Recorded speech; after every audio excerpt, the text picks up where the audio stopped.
no Canadá, nos Estados Unidos, na nossa querida terceira, sejam todos muito bem-vindos, porque eu já estou aqui muito bem acompanhada e vocês já sabem que todo sábado nós temos um encontro marcado com o melhor que tem nos Açores. E hoje eu faço uma pergunta para começar esse Planeta Mulher. E a nossa pergunta é precisamente: imagine que um imprevisto aconteça na sua vida e você não tenha um fundo financeiro para te ajudar a resolver essa questão. Como é que você agiria? Quem é que poderia te ajudar? E a pergunta que não pode calar: será que existia alguém que poderia te ajudar? Bem, quem vai responder essa questão não sou eu, é a nossa querida Sandra Coelho, que é a nossa é a nossa consultora de assuntos financeiros. Seja bem-vinda, Sandra, tudo bem? Olá, Claudine, bom ano para ti, muito obrigada pelo convite. Novo ano, novos objetivos, e financeiros também tem que ser. O contexto social que se aproxima é sombrio, é desafiante. Ou seja, temos que nos preparar para este ano que poderá ter alguns desafios que nos vamos ter que ter alguns percalços.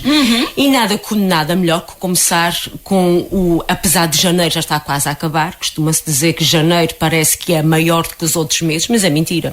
Tem os mesmos dias que os outros meses. O que é que nós criamos? Foi este mito, porque em dezembro descontrolamos as nossas finanças e chega a janeiro, parece que ele tem 90 dias, mas é mentira. Ele tem precisamente 31 dias, igualzinho a outros meses que também têm 31 dias no mês. O que é que nós temos que fazer? O que vamos falar aqui hoje, Claudine, não é a descoberta da roda, é tudo coisas que nós já, se calhar, muitos dos nossos ouvintes já fazem, mas se calhar fazem e sabem, mas não aplicam, e nunca é demais reforçar. E hoje vamos falar aqui de algumas dicas, algumas práticas eficazes para que o nosso ano 2025 seja fantástico, quer em termos pessoais, quer em termos financeiros, porque as duas coisas estão conciliadas. Ou seja, se estamos mal financeiramente, a nossa vida pessoal também se vai refletir. E começaria por falar numa coisa que é banal e todos vão dizer assim: mas isso eu já faço, que é um orçamento. O orçamento não é o Excel. Permita-me que te corte no seu raciocínio, mas você fala que toda gente faz. Você acredita mesmo nisso? Não. Muitos também dizem não. que fazem. Sim. Não, eu sei os meus gastos. Sabes os teus reais gastos? Sim. Posso saber por alto, posso saber aqueles valores mais pesados, a prestação da casa, que é aquele valor mais alto, a prestação do carro, aquelas mensalidades mais pesadas. Mas aqueles gastos que estão escondidinhos ali e que tu podes ser uma fonte de poupança, tu identificas, tu sabes o fazer. Porque uma coisa é uma folha em Excel ou uma aplicação e descarregar para ali. O que é que eu faço depois com aqueles dados? É isso que é o mais importante. Sim, senhora. E eu me incluo nessa situação, porque eu realmente, eu tenho o meu aplicativo, mas depois eu própria me engano. Porque quando eu gasto coisas supérfluas, o que eu faço? Ignoras. Não vou colocar não isso. Registras. Por que será? Por quê? Porque não quero assumir que estou sendo incompetente. Essa é uma verdade. Eu penso que, veja se eu estou certa, a primeira questão é a gente perceber, assumir que eu quero fazer isso, mas e que eu própria posso me sabotar. Exatamente. Não é? É verdade. Nós próprios que somos os nossos próprios inimigos, porque ao descrever, se eu descrever é chato. Se calhar até poderá ser chato ter que escrever um café, 2 cafés, um bolo, mas quando nós vamos analisar, percebemos assim, tanto que foi ali, e o orçamento como uma ferramenta eficaz, não é o descarregar num Excel ou descarregar num aplicativo e ficar tranquila, dizer, olha, eu descarreguei e agora faço um orçamento, está tudo bem. Não, é analisar aquele orçamento, perceber naquele orçamento onde é que está as partes ineficazes. E naquela ineficácia tentar obter alguns resultados, ver os nossos créditos. Sim. Ok. Sandra, só um instante, porque a gente já tem bastante pessoas conosco aqui nas nossas redes sociais assistindo o nosso programa, e eu já mando um abraço para várias pessoas, a Verônica, a Luísa, a Carla, a Clarissa, que está lá em Lisboa e está falando que interessante.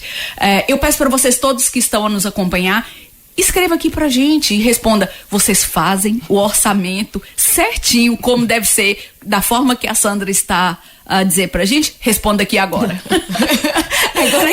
agora é que eu porca trouxe o rabo. E vamos ver quem é corajoso de aceitar. Eu sou a primeira a dizer, eu não faço. Estou certa, Sandra? É assim, olha que também, você está em direto. Eu também, às vezes falho, porque é tal coisa. O tempo não nos é. Mas depois percebo, naquele mês que eu não cumpro, a coisa não faz diferença, né? Faz diferença. Não é deixar de viver, porque até no orçamento nós temos que ter uma parte para o lazer. Mas perceber dentro daquela parte para o lazer e jogar com as variáveis.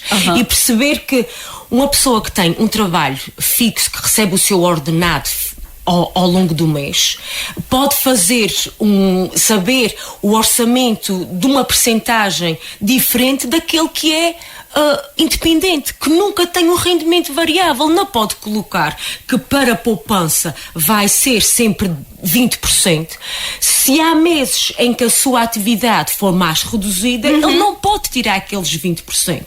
Mas então ele tem que jogar, porque deve haver alturas em que se calhar ele tem mais rendimento e a percentagem tem que ser tudo. Por isso é que eu costumo dizer, as finanças são pessoais, não é para todos da mesma forma. Tem que ser adaptado a cada um, à sua realidade. E o orçamento é fundamental.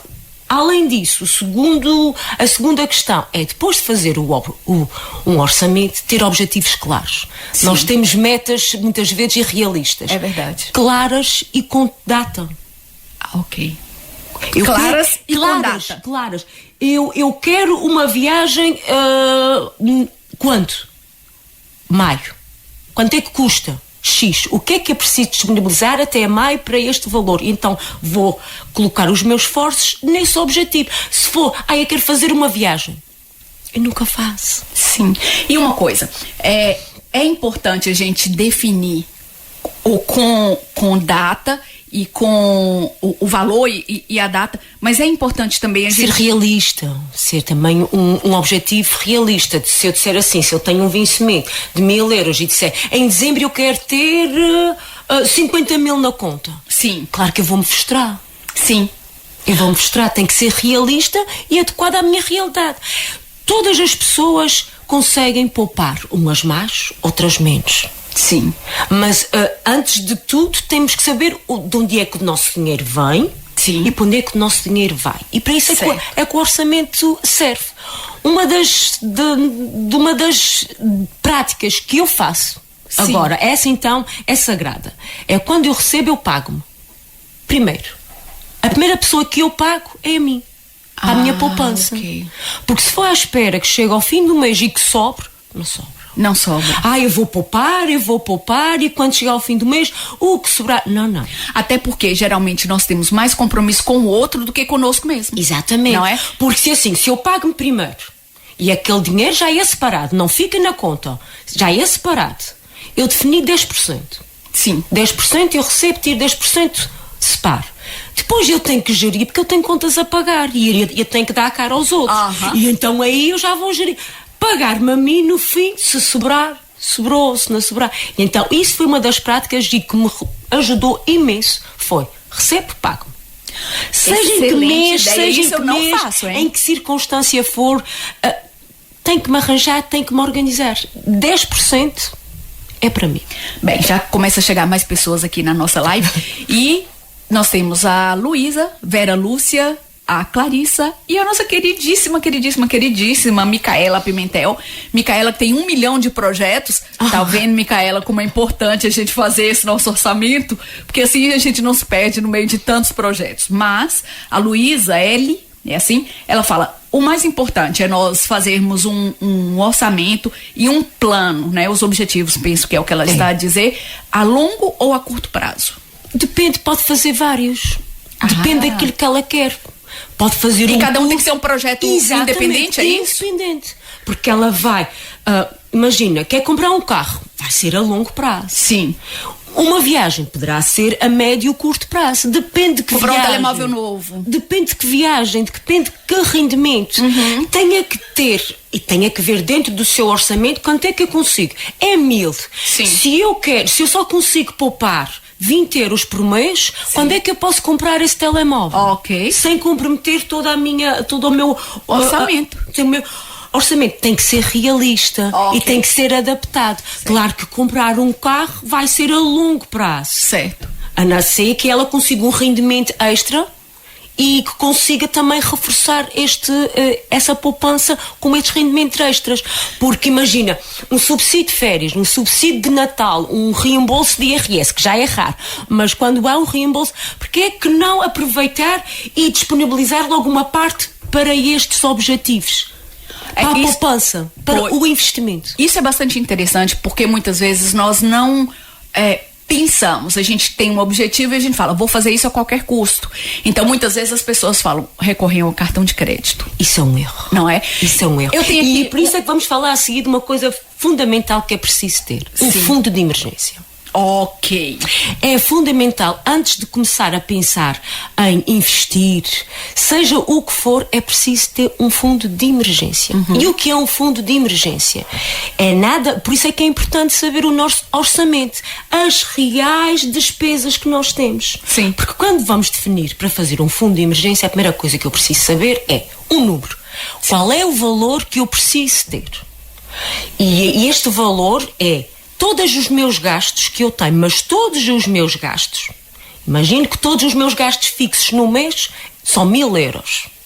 Se eu tiver uma eventualidade, uma doença, um desemprego, alguma situação, a regra é entre 3 a 6 meses. Mas com a pandemia eu já me arrisco a dizer 1 ano.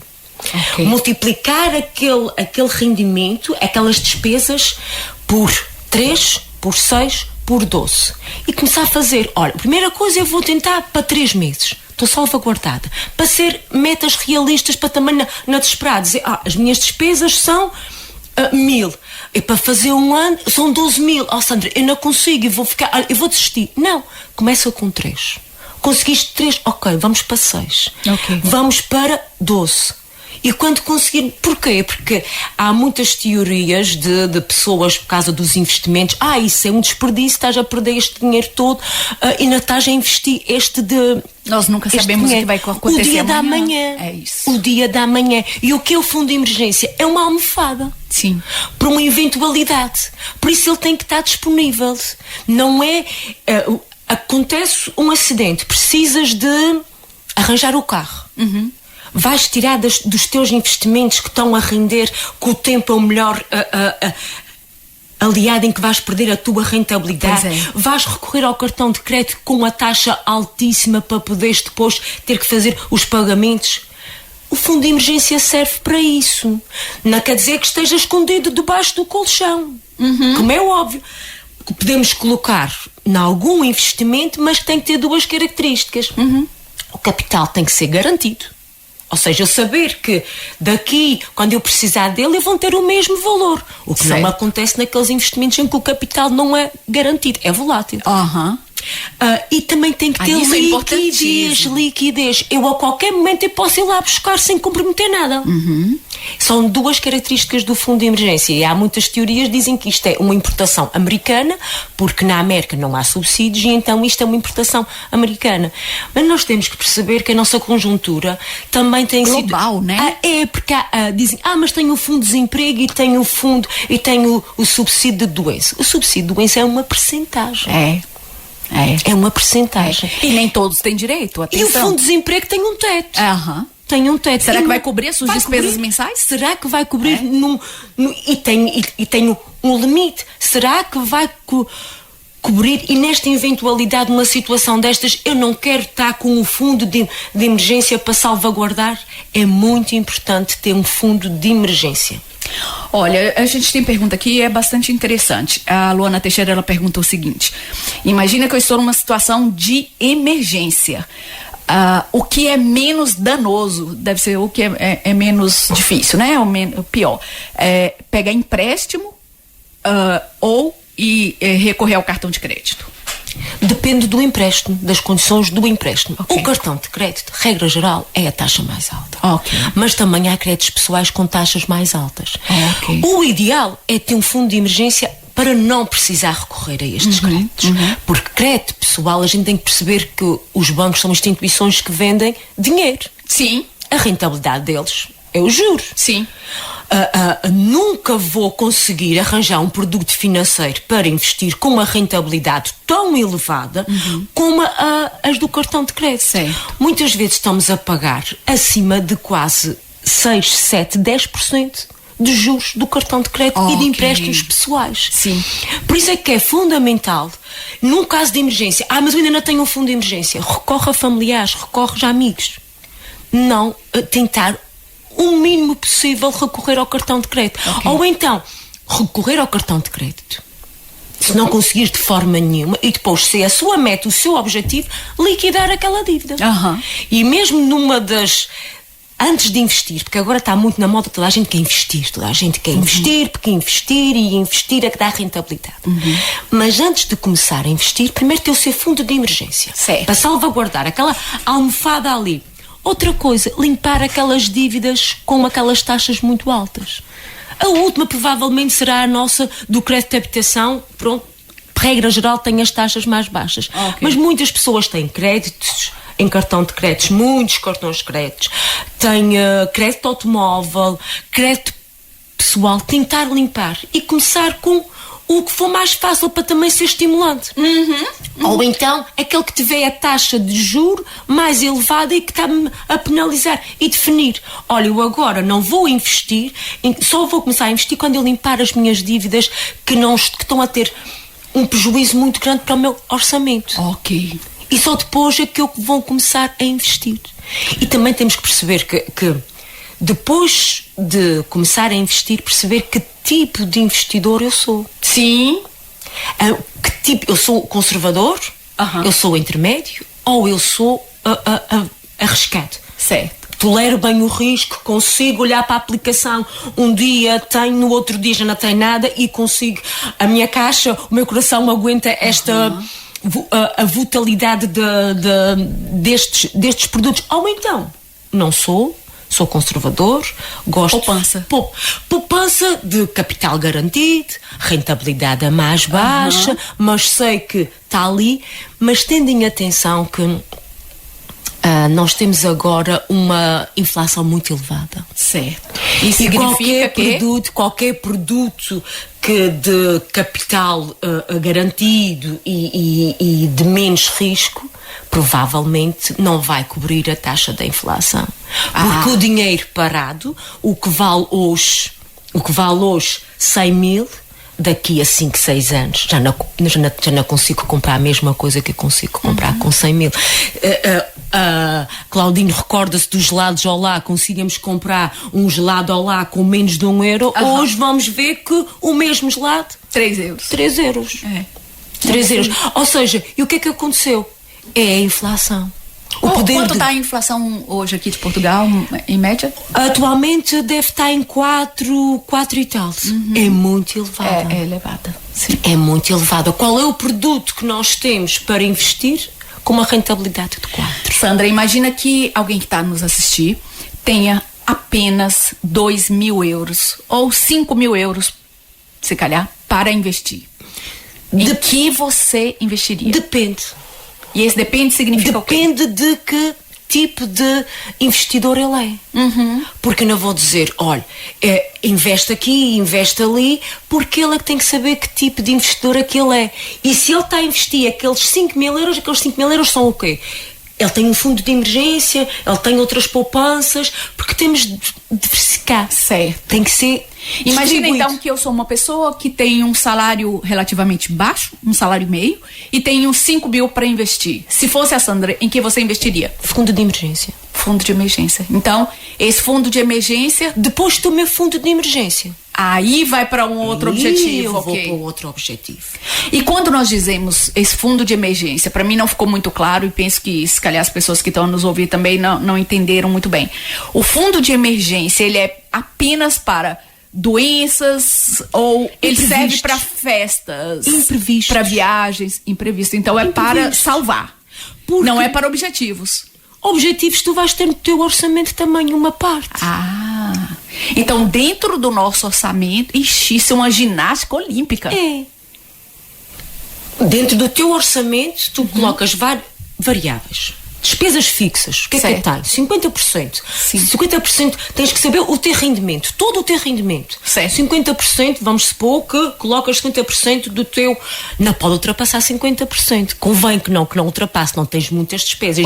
O nosso orçamento mensal não pode ultrapassar 50%, é isso? Despesas fixas, senão também ficas só com 50% para o resto. Okay. Imagina, por isso é que é importante também pegar naquelas despesas, olhar para aquelas despesas e dizer assim, o que é que eu posso reduzir aqui? Okay. O que é que eu posso negociar? Os meus seguros. Tem que ver. As coberturas. Sim. Muito importante, porque às vezes aquelas pequenas coisinhas que nós temos, que nós subscrevemos, Netflix, Spotify, essas coisinhas todas, que a gente sabe assim, é só 5 euros, é só 8 euros, é só 9 euros, mas é 9 no final do mês e é uma despesa sempre fixa. É verdade. Será que nós temos tempo para ver aquilo tudo? Será que nós usamos aquilo tudo? Será que com as operadoras, negociar com elas, está perto do contrato. Olha, vamos negociar o contrato, ver o crédito, sim, fazer intermediação de crédito, ver os seguros, rever isto tudo aqui, naquelas despesas fixas e se calhar, vendo bem aquelas despesas fixas todas ali, conseguimos reduzir as nossas despesas fixas. Sandra, você traz aqui informações tão preciosas e é interessante que de repente, e já estamos indo para o final da nossa entrevista, eu começo a pensar que o mais importante de todo esse processo é olhar para as nossas despesas, olhar para a nossa vida financeira com responsabilidade e com atenção, não é? É como tudo na nossa vida. Pois é, exatamente isso. Parte. Porque nós ficamos muito preocupados com tudo e, na verdade, o que nos sustenta, muitas vezes nós deixamos, somos irresponsáveis, essa é uma realidade, não é? Porque o teu bem-estar depende também da tua... É claro que sim. Tantas pessoas que têm stress financeiro. Existe claro, eu penso que hoje é uma realidade stress financeiro muito presente na nossa vida. E é importante também a gente dizer que nós viemos de uma educação que diz, mas não ficar muito preocupado com dinheiro, isso um dia é de cada vez. Um dia de cada vez, exatamente. E é verdade, é um dia de cada vez, mas no teu orçamento tu também tens que ter um espaço para o lazer. E está lá. Sim, e é importante também a gente pensar que se vivemos aqui nessa terra, se vivemos aqui, se estamos nessa conjuntura, é porque de alguma forma nós temos também que estar atentos a essa questão. Não somos só espírito, não somos... O espírito também precisa de dinheiro às vezes, porque a gente precisa fazer ali algum... Costuma ser, o dinheiro não é tudo, mas ajuda bastante. E dá uma paz e compra prazer e compra tanta coisa. Não é tudo, é um facto, mas pode muito nos comprometer a nossa saúde mental, nossa saúde física, porque estamos estressados com uma situação que nos aparece, não temos dinheiro para recorrer, não ficamos estressados. Claro que sim. A Sandra dá uns workshops também e consultoria para as pessoas. Workshops agora? Workshops, não é? Onde é que nós encontramos? Porque depois dessa nossa... milhões. Porque depois dessa conversa, apetece-me desligar essa entrevista e sair a correr para a Tortura dos Milhões. Então, encontra-se nas redes sociais? Sim, encontra-se no Facebook e encontra-se no Instagram. Tertúlia dos Milhões. Muito bem. Porquê que é Tertúlia dos Milhões? Porque é de uma forma amena. Sim. Nada de regras muito duras, muito rígidas. E muito personalizado também. É uma amena conversa e todos nós temos a aprender, todos nós temos experiências que podemos partilhar e E é por isso que foi criada a tertúlia dos milhões. E isso é muito interessante porque os meus filhos já fizeram um workshop com a Sandra e eles transformaram muito numa questão de, 3 horas. Eles passaram até isso que nós falamos aqui na entrevista, sobre essa responsabilidade. E eu confesso que foi difícil pensar, eu vou investir esse dinheiro, que foi pouquíssimo, e eu percebi que foi pouquíssimo, principalmente depois dos resultados. Dos conteúdos. Depois dos resultados práticos na vida deles. Porque cada vez mais, vê assim, Claudine, que os jovens têm uma literacia digital maior do que nós. Sim. De uma outra geração. Ou seja, tudo está a um clique para eles. É isso. E se eles não tiverem uma literacia financeira, eles vão se meter em algumas situações que está muito fácil e está muito apelativo na internet. Promessas de rentabilidades excessivas. E golpes e tudo. E é muito fácil se tu recebes aqui alguma aplicação em que te promete 10% de rentabilidade de vida. Sim. Não há rentabilidades de 10%. E está um clique. E está muito fácil o crédito. O crédito está muito fácil. O crédito online está muito fácil. E tu metes naquele crédito e porque é fácil. E depois aquilo fica tipo bola de neve. Ok, e depois tu fazes crédito para pagar o crédito e crédito para pagar o crédito, porque aquilo depois é apelativo ter dinheiro. Exatamente. É apelativo. E você passa a ser um escravo desse sistema. E costumo dizer, imagina um rato, um hamster na roda, a correr. Trabalhar para gastar, para... E nunca obtém os objetivos. E nunca sai de nada. Pois é. E nunca sai. São 10 horas e 33 minutos e essa entrevista, pra mim, tá numa daquelas assim, top do ano, que já começou, como você pôde perceber, mesmo com muita informação, uma informação preciosa. Sandra, minha querida, obrigada por você. Muito obrigada. Obrigada por partilhar tanta coisa boa. Obrigada também a toda a gente que está aqui com a gente, a São Duarte, a Sandra, a Marta, a Luana, a Lúcia, Clarissa, que está em Lisboa. Muito obrigada por estar com a gente. E eu preciso deixar aqui um recado. A Sandra vai voltar e a gente ainda vai ter muito a falar. Se você tiver dúvidas sobre a sua vida financeira, deixa aqui os recadinhos e ela pode responder na próxima entrevista. Nós, dessa entrevista, vamos embora, mas voltamos daqui a pouco, daqui a alguns minutinhos no próximo bloco, com muito mais dos Açores. Até já!